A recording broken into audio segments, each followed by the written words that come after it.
के कर लगले नजरिया गणेश रोए पलना गणेश रोए पलना हो ललना के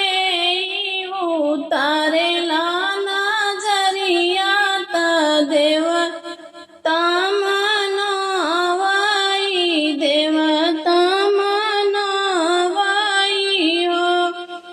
ललना के उतारे ला नजरिया त देव तामनावाई देवता मनावाई हो भूत प्रेत के लागल नजरिया गणेश रोवे पलना गणेश रोवे पलना में हो भूत प्रेत के लागल नजरिया गणेश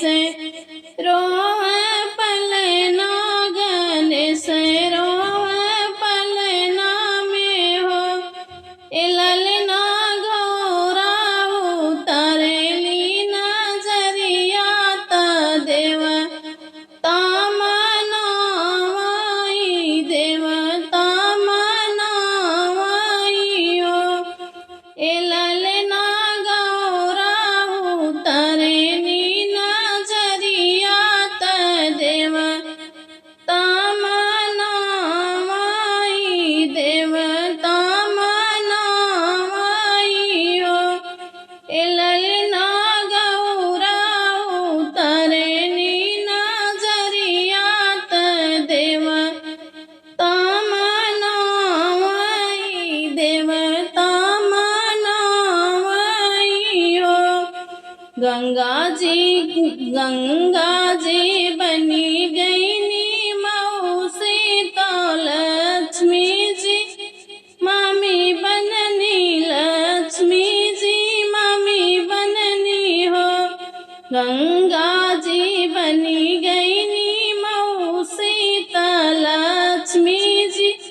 मामी बननी लक्ष्मी जी मामी बननी हो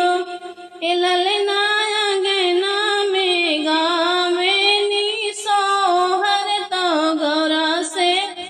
बाधैया मांग गौरा से बाधैया मांगई हो ललना अंगना में गावेनी सोहर तो गौरा से बाधैया मांग